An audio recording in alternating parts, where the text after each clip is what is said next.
let us start. The first thing I do, let me open Jade file, then this is Jade, then let me open. Okay, I think I already have the data import here already. So how do I analyze data from XRD? To do this, the first thing you do, you open the software Jade, and then you go to pattern. Then from that pattern you go to import. Then from import you make sure that your file extension is in DAT, that is in a readable format by Jade software, so that the DAT is an extension of data that will come from the XRD. So after you've done that, I think you go to save your you save here, you see okay, and that's all. You go and you close, that's all. Then the next thing you do, you go to file back again, then you go to read, then you go to the place where you save your data. Like presently I already have this data. I named it, the file name is 2, and it's already on my desktop, you can see. So you just go to the place where your file is, and you go and you open it with Jade file format. Immediately you open it, it will display on Jade platform like this on this window. So the next thing we do now is to analyze this data.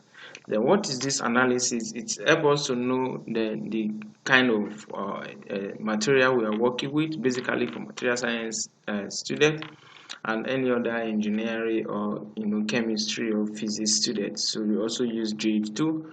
So it helps us to know the kind of material we are working with, then the chemical formula. Then we also look at the phases and the crystals that are basically formed in this material.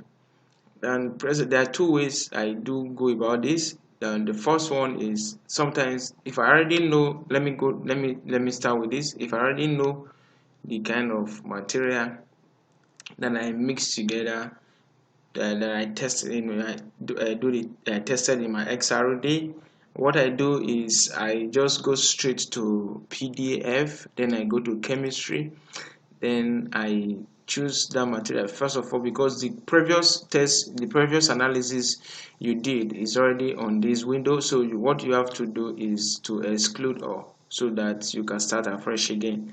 So what I do, I already know now, okay fine, like this material I'm working with, I know it's a mixture of magnesium and tin alloy. Then I do that. I know very well, for me to do that I have to know the kind of phase that will be formed. I will click magnesium, you double click, then you look for tin too. I think tin is here, you double click. Then I know very well that basically when magnesium is exposed to air, it will definitely react with oxygen at low temperature, because magnesium is very reactive. To react with oxygen at low temperature, and so definitely I have to click. So there will be elements, traces of oxygen in this material. So I also double click it. Then after I've done that, I just go straight and click OK. So you see my material has already been analyzed. You see what we have here now on this XRD pattern. You can see the peaks. So you can see some lines, some aligning themselves with the peaks of the XRD profile peaks we have here. So what we do is, for us to be able to know these materials, that these peaks. So how do you know the peaks that belongs to the element or the material you have already chosen from your chemistry? What you do is you check the peaks that align. The line that align itself with a peak is the one that is interpreting that particular material.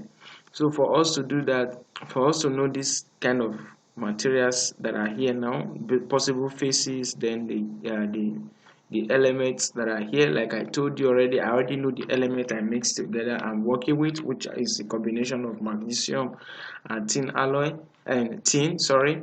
So I just go straight to this particular place. I will say search and match. Then immediately I click on it, it will display elements and faces, possible faces that are present in this material. So you can see now that it has, immediately I click S and N search and matched, automatically it display the elements and possible faces that are formed during the mixture or alloying of these elements. So if I now want to know the particular peaks that belongs to thin elements, what I do is I will align it. You can see now I will mark it. Then this is magnesium tin. Then there's no basically magnesium here. I also have this one here. So what I will do is I will first of all I will mark thin for me to know. I will just mark thin, then select thin, then I will zoom in. You can see now I will zoom in to check the alignment of this blue line with the peaks pattern of the XRD. So zoom in, then I slide to see the peaks that the line align itself with. You can see, like, possibly what we are having here now is that this peak belongs to what? You can see perfect alignment. This peak belongs to what? To tin. So there is no alignment here. There is no alignment. Okay, let's go. Let's go. Let's go. Let's go. Let's go. Let's go. Let's go. I think we have stopped. Like what I have here now, I have an alignment here too. I also have an alignment here. I have an alignment here. I have an alignment here.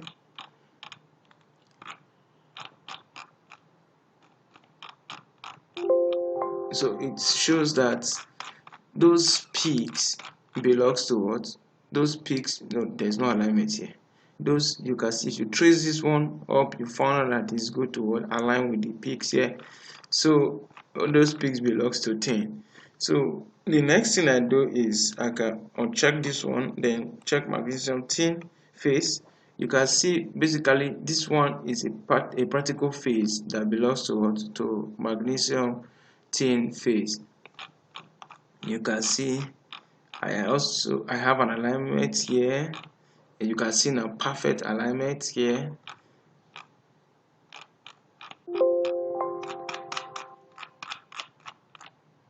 This is tin, this is magnesium T phase, magnesium T phase, magnesium T phase, magnesium tin phase. This is also magnesium tin phase, but a small peak. Then I can't say this one is an alignment because it's not actually showing a nice peak. Then this magnesium tin phase. So you can see, no, if you actually extend this line, it will not pass through the peak. I can't say it's magnesium.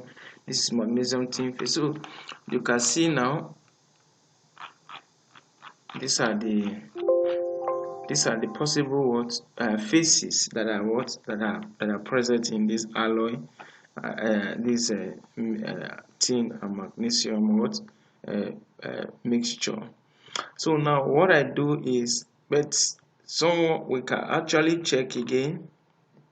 These are likely phases that can be formed from this kind of pattern, or likely, or a mixture of elements or metals that are likely what formed by this kind of pattern, and that is why we have a series of them here. But basically I already have idea of what I'm working with, so all I just need to do is to check the possible intermetallic phase that I've already formed during the mixture. But I would not even want to bother myself about lithium, magnesium thing. If those can actually appear in trace form, so I can also check them too.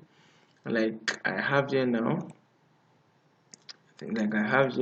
I think like I have those ones in trace form. So I think okay, I think they are here too. So possibly these faces, I can say okay, fine. The elements I'm possibly expecting, the faces I'm expecting and the element I'm expecting is the tin alloy, the tin element, then magnesium, tin intermetallic phase, then lithium, then lithium magnesium tin phase 2, then barium tin oxide is also here, but I don't really need it. I'm not interested in that. I will have to skip it.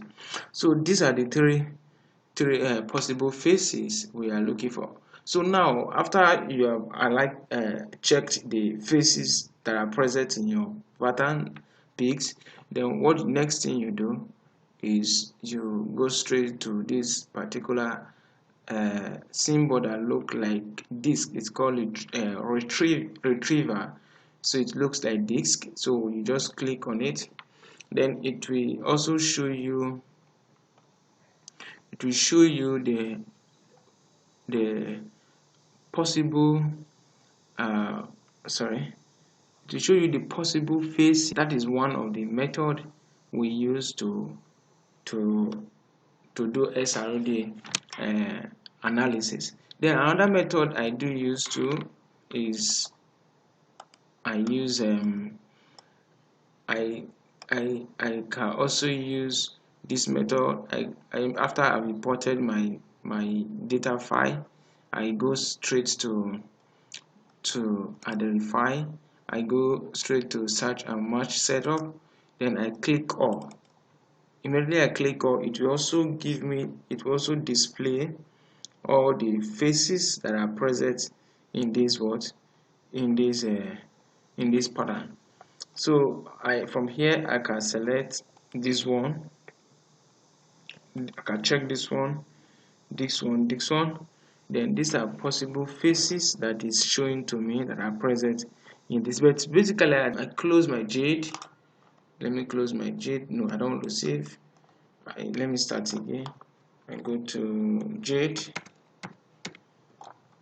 then then I'll go straight to. I already know that my Jade is already in my file import is already in that file, so I'm not actually concerned about that. Let me close this. Then I go straight to identify. Then I go search and match pattern setup. Sorry. Then I go to all. I check all and I say yes. You found out that you also give me, yeah, you can see that it also give me the display of what I had initially when I used when I actually checked my analysis from chemistry. So basically I've already told you already the idea of the method and the elements I'm mixing together. So what I do now is I just check this one, I check this one, I check this one, which are possible elements and faces that are present. Then I'll go straight to this. I then go straight to that. It's supposed to give me the display. No, it's supposed to give me. It's supposed to display. Sorry. Anyways, let me leave it for now. I think what is going on?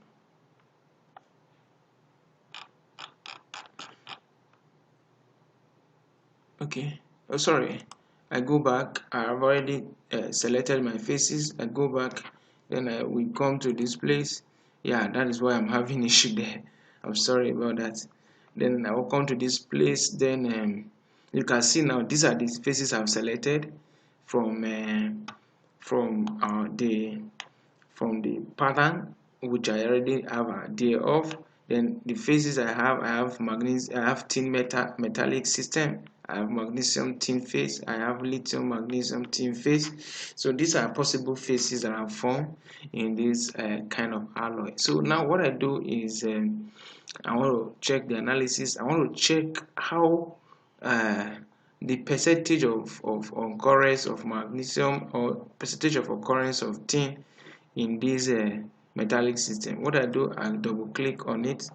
This is the crystal structure. This one gives the information of the crystal structure of this particular metal. So it told us that what it's telling us is that it is tetragonal, and you can see the density and the density of this metal, and the same time the Z and a lot of things, just a lot of things about this metal. But what I'm just want to show you here is this is if I want to know the HKL of this particular alloy, that is the HKL Miller indices. I'll just click line.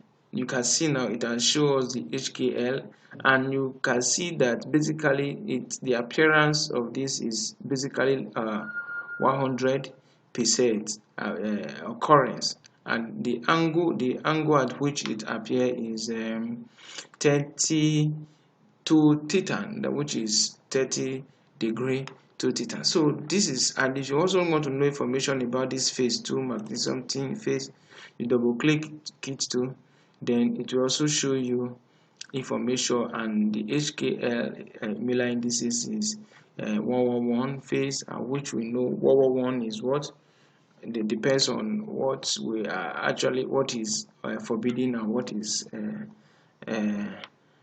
reflecting. So we're not going to go into that now, and that is basic crystallography.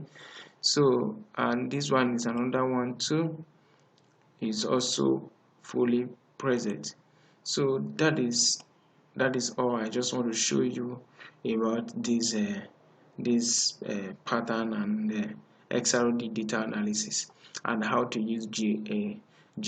So if you now want to actually use this particular pattern in your document or your presentation or your report, what you do is, it's not ideal for you to actually save this from this particular place to put in your data file. So you use another software. We can use Excel or you can use Origin, but basically I use Origin for my analysis. So what I do is I will go and open Origin. Let me minimize this. Then go and open Origin. Then I want to do the analysis. That is, I want to draw the graph of the XRD, and then show the information of the particular element I'm working with. I will go to Origin. Let me go to my Origin. Then open my Origin. I think it's going to take a little time. No, it doesn't. Yeah, I'll open my Origin. Then let me click OK. Then this is the platform. This is the window for my Origin. I will go back again to my Jade file, and I will go to Edit and copy the peaks of this XRD pattern. I'll go and copy the peaks. I'll go and copy the pattern data. Then I'll copy the pattern data. Then go back again to my Jade and to my Origin. Then I'll click here, mark here too. Then I will paste. Then I will paste my data. You can see now I've already pasted my peaks data that I copy from from Jade. Now let's actually add meaning to this data we have here. So then I can go and plot my XRD pattern. Then I click on line, then straight line, then, and that is my pattern I've shown. Then we have some series of work to be done here. So let me enlarge my window so I can have a good comprehensive control of it. So the thing we need to do is that in most of the XRD file we used to find, pattern we used to find in literature, you found out that this x y axis, your graph, basically your graph has two axes, which is x and y axis. Then this is y axis, which is intensity. We call it intensity. Then we can label it intensity. And intensity, it has no unit. We just call it arbitrary unit, AB, arbitrary unit, AB. I can just call it AB for abbreviation. Then I can align a straight line, and that is my pattern. Then let me maximize. Then I can go to my let me delete this. Intensity, and I say it has no unit. We can call it AB. And I want to actually bold it.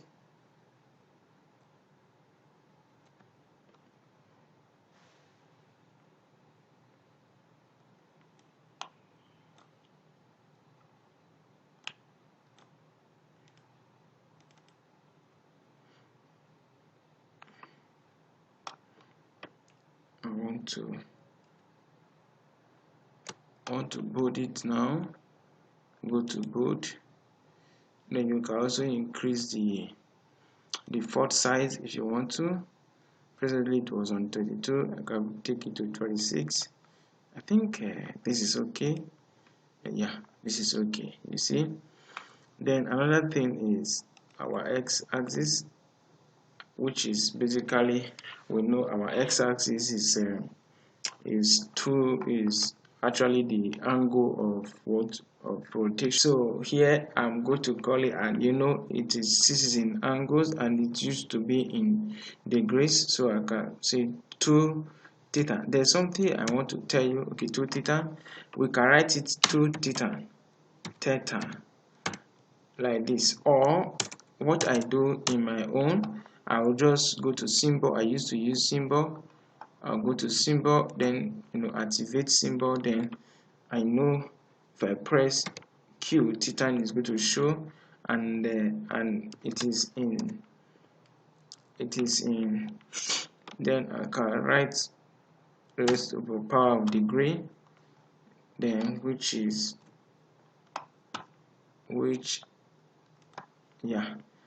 then I can put a space here. This is how I used to do my own, but sometimes some people do write degree here, full degree, but me, I'm not writing any degree. I just used to write my own like this, at least, which is people can easily see that it is 2 theta in degree. So that is all about the exercises, in order not to waste a lot of time on that. There are a lot of things you can do. So just in case you want to activate your symbols, which is basically like the Microsoft Word, you can actually activate your symbol from here. You click here, your symbol will be activated. Then you can now work with that. Then you can just press your keyboard to look for any of the symbol you are looking for. But because it's I'm abreast with all my keys, I already know Q is going to give me theta, so I'm not actually concerned about that. So another thing we need to do is that since we don't have units in the intensity, we are not basically looking for the intensity. All we just want to see is the display pattern of the XRD. So we can easily delete this particular case that are here. We don't need it. Then we'll go and work on it to modify it to our taste. There are two things I use here. What you just do, okay, how did I came into this particular place? Let me tell you, just double click the particular axis you want to work on, which is like this. You can see now I start from scale, and my scale started from 500 to 5,000. That was the numbers that were here. It started from 5 minus 500 to what? To 5,000. Which is kind of much more.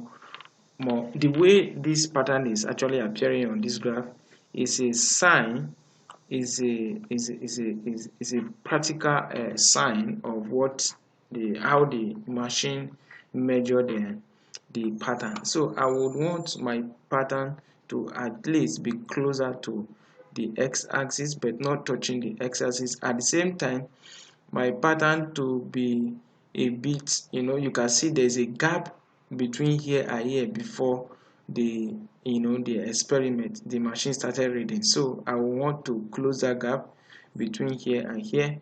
So all those ones I'm going to work on them from. Okay, sorry, there's something I need to do. Okay, I'm going to do that one later. I want to boot this particular word label here.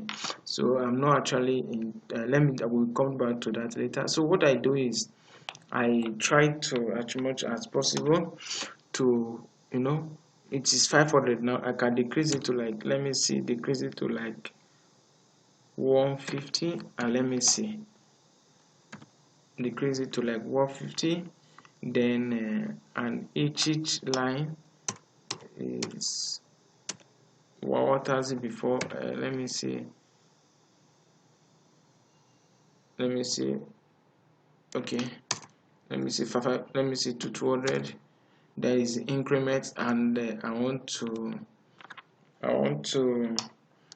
my maximum now supposed to be, let me see, it was 5,000 before. Let me see 2,000 now, and let's see what we are going to have.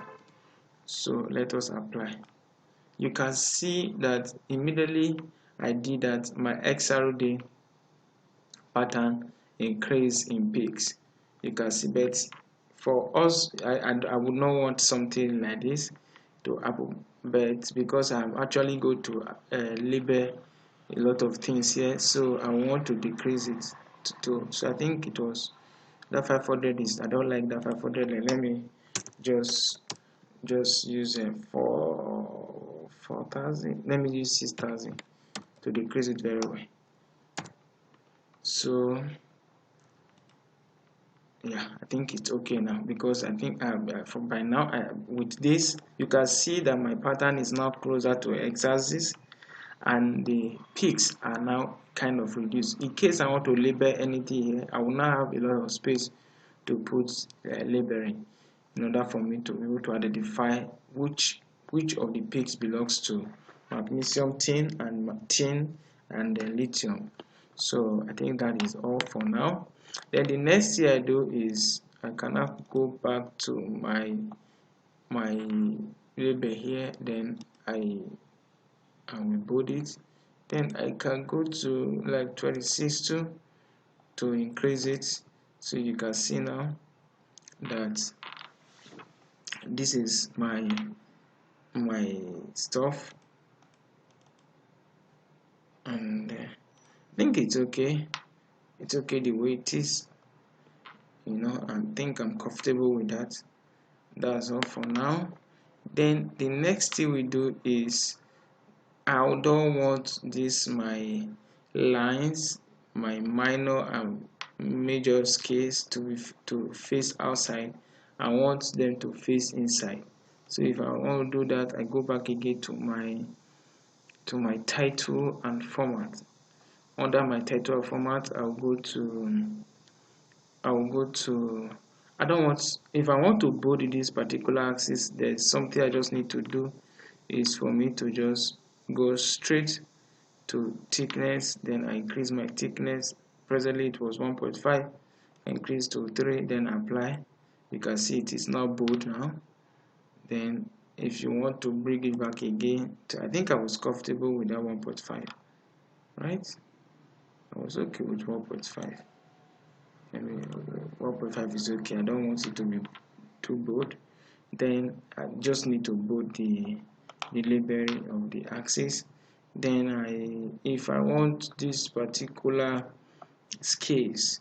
These minor thick lines and minor and major thick lines to face inside the graph, to enter inside the graph. I will just come straight to major thick line to be outside, then minor thick lines to be inside. I'll just click in. I will apply. You can see now that my minor thick lines are now outside while my major thick lines are now inside, which means there are a lot of space. This one is actually useful when you are working with other data that will enable you to scale your y-axis, and the scales will definitely appear, because we are the one that deleted the values that were here initially. So now I think that is all for the y-axis, which is the intensity axis. Then the next thing I do is I can click OK. Then I come to this particular place, and I'll do the same thing here. Now, like I told you before, I want this my XRD pattern to start from the origin, not leaving a gap behind before the machine started taking its reading. So for me to do that, I will also double click this axis, then I'll go to scale. You can see my scale is starting from 0 now, which is this particular place. I don't want my scale to start from that place. I will try to increase it to like 10 or 15. I think 15 is okay, because I think our first reading started from 20, so there will be a little reading before the peak started rising up. So now I think it's okay that way. Then increment is 20, it's okay. Then the next thing I do is I also apply, like I told you, if you want to bold this particular side, you can also bold it from here. Then if you want to increase the thickness of your numbers too, you can do that from here. Then I want my minor lines to be inside. So for me to do that, I will come to this place, I'll click in, then I will now click apply. You can see now that from here that my pattern has already started. The machine has started reading from the origin now. Before when it reached 20, then it started picking up from the place of the material. So I think that is all I just need to do on this place. I think when I'm done with that, I can now click OK. So the next thing we do is, if you actually want to get there's another thing I want to show you. Maybe you want to know the value of this particular peak here, maybe the intensity, you want to make use of it in case you are do analysis of other graphs. That is why I'm doing this. What you just need to do is to pick this particular point, then you come to this place. You can see now it's displaying the value of y and x at this particular point. So you can see that the intensity at this place is 3216, and the value of the angle here is 22.7 degree. So that is for this peak. Then what about here? Let's check the angle of this place. The angle of this place is 20.5 degrees. So that is how we do that. So another thing I do is for XRD is sometimes you may want to identify your peaks, which of the peaks belongs to team, which of the peaks belongs to. So that's where you now make use of your Jade. Then go back again to your Jade, then you go to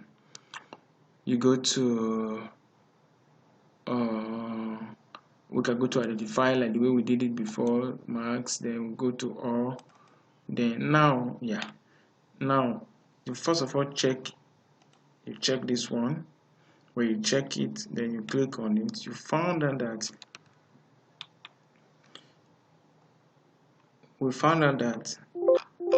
let's start from here. We found out that this first one, 1 2 3 4 5, the fifth peak, the fifth peak, which belongs to thin, it belongs to 10 followed by the second one. There was no another pattern here. Here too there's another one. Here there's another one. Then let's go. Then we can also see there's one here, there's one here. There are small peaks here too, but this one doesn't really matter. What we are actually concerned is the one that rises more like those ones. This one, there's another one here. I think that's all. So what we're going to do now is this. We're going to use this XRD to actually identify each of the peaks that are present in the origin plot. So the first one is I'll count 1, 2, 3, 4, 5. 5 are 6 peaks. They belongs to 10. So I'll go to my origin.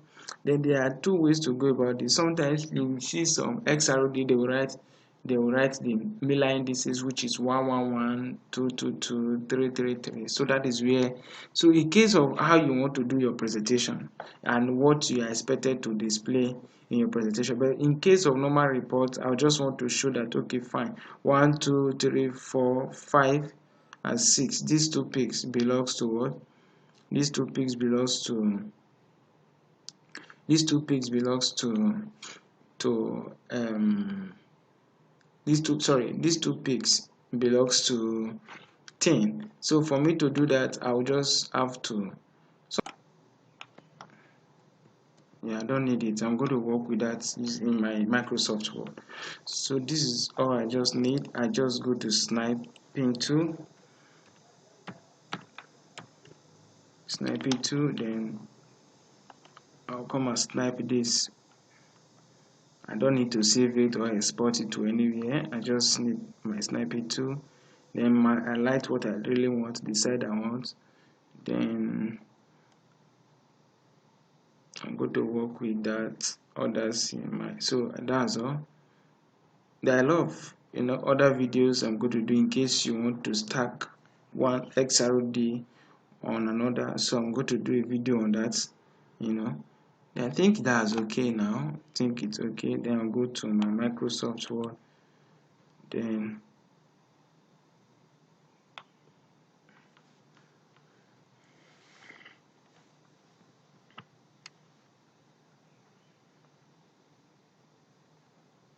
Microsoft Word. Okay, it's taking a little time, but don't worry, we're almost there.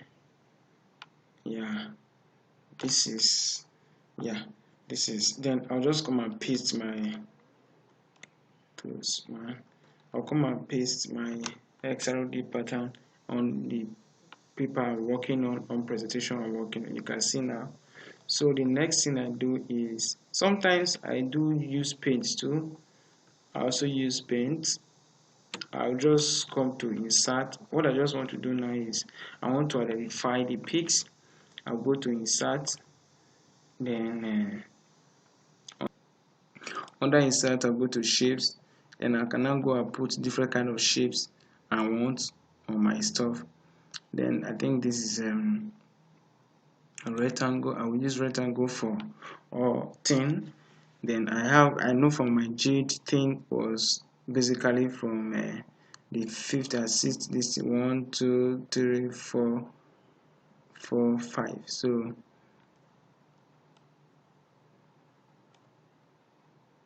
this is, and I want to change the color.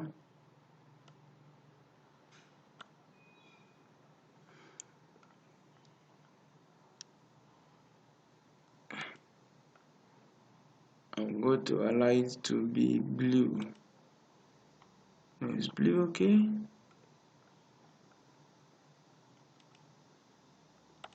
You can see that all blues.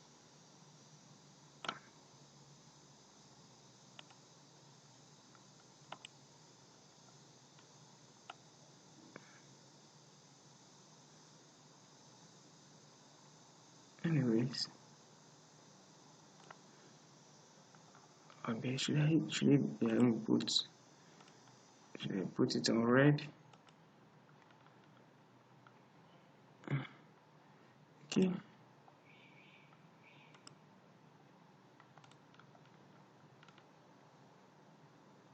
Then that's all.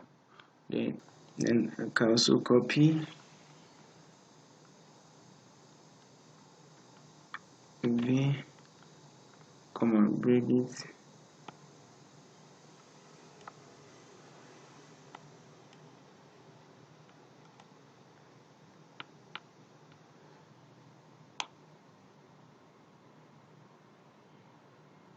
I'll put it here.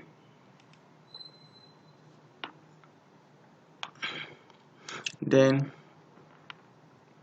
next thing I do too, I also go to Jade.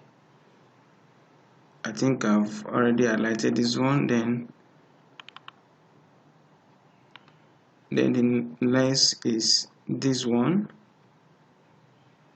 Let's check if we can get this one. That is after this one, we have 1, 2. Then go back again. After this one, 1, 2.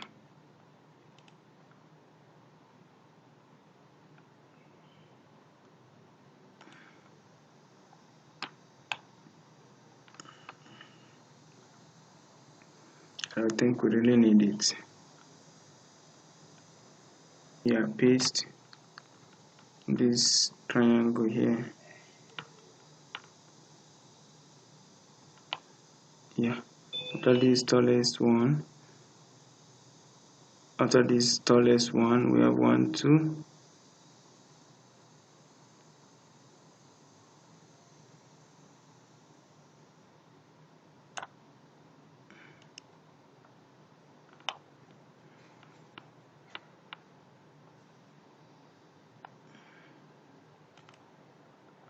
After this tallest, no, after this tallest, this one. Then so I made a mistake.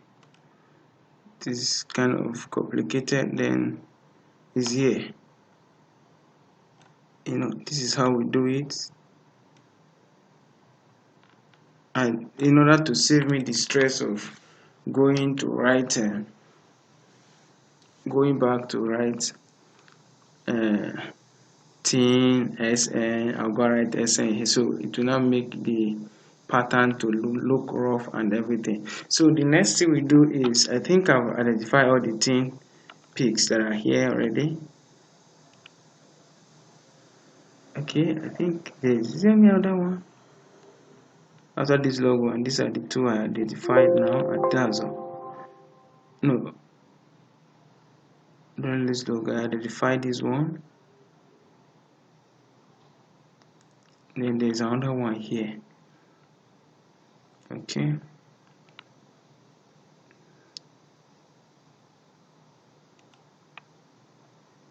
One, two, three, four. Yeah, these are the thin peaks. Then the next thing you do is to identify the magnesium tin oxide. Yeah, it is time consuming. So the first we have,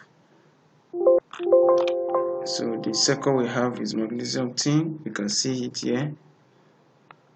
Then I'm going to use which is this one. I'm going to use triangle to identify that one. I'm going to use triangle to identify that one.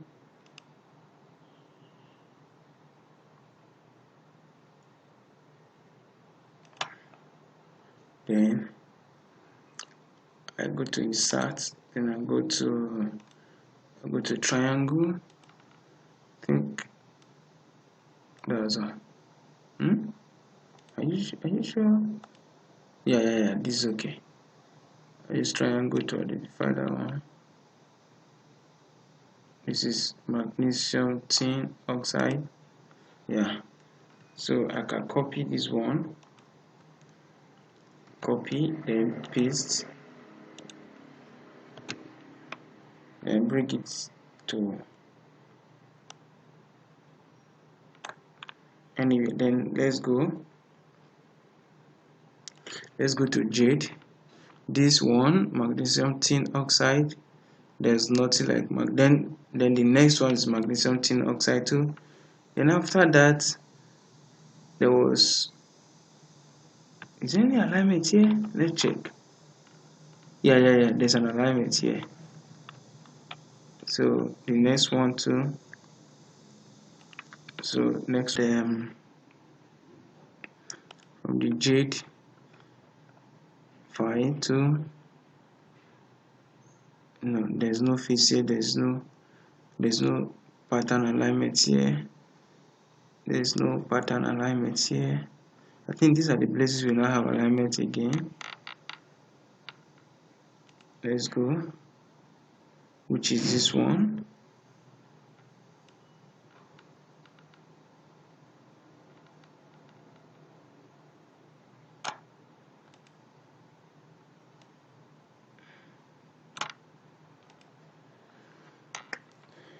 Yeah, so this is basically what we do. So now what we're going to do now is that we are going to form, I'm going to identify these faces. Just imagine I have written or I've displayed all the pattern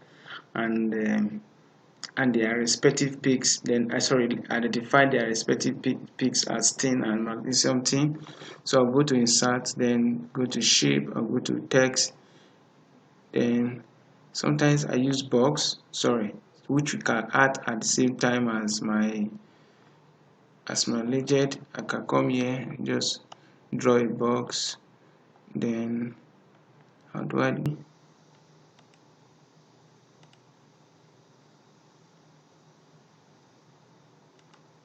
This is okay. Magnesium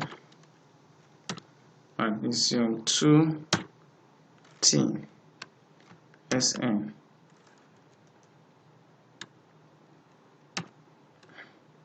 Oh my gosh, what's happening here? Just leave my system alone. SN. So which is this the symbol that represents our face. We edit it exactly. That is then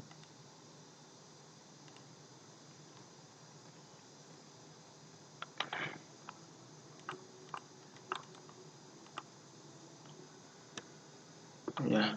Then another one is I can copy this one too, and copy, then paste it here.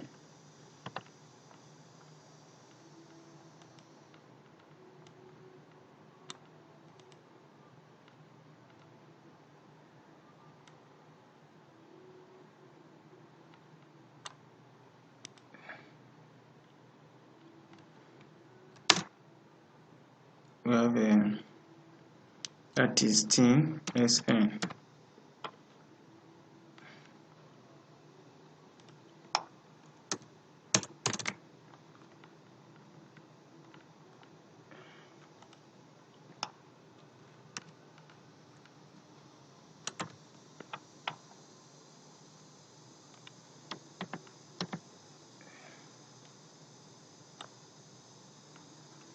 Yeah.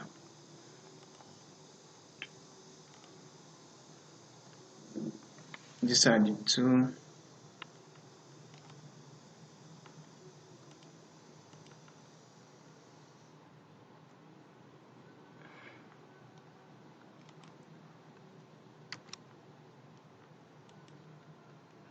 Control V. Yeah, these are the two faces we have that we have identified already. So I just want to use this one to tell you how I used to do my stuff.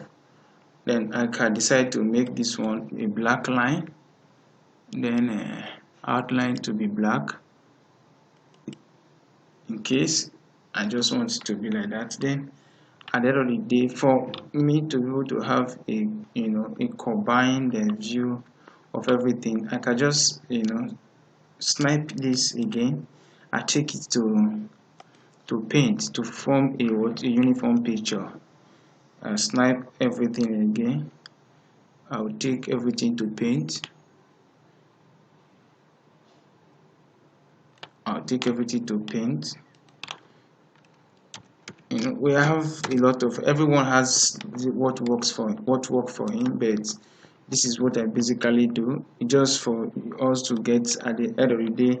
You get what you want to get at the end of the day, but there are other easiest way to do this.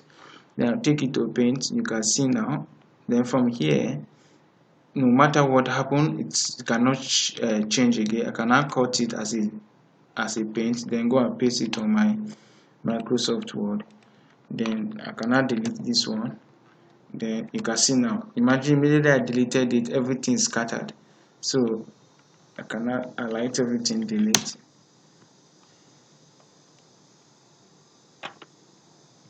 Then I will not paste my normal picture that I copy from page. No matter what, I cannot move this one as a single page.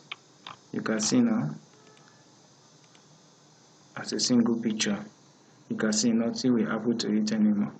So this is how I used to do my XRD analysis and pattern. So you can see I cannot, basically I cannot move it anywhere I want. I cannot paste it on any of my reports or any of my presentation that I'm doing. You can decide to make it small the way you want it to look like, or how you want it to look like. Thank you, I really appreciate it. But it's one thing you got to do for me before you leave. Just try to click the like button and subscribe to my YouTube channel. I really appreciate your view. Thank you. Bye bye.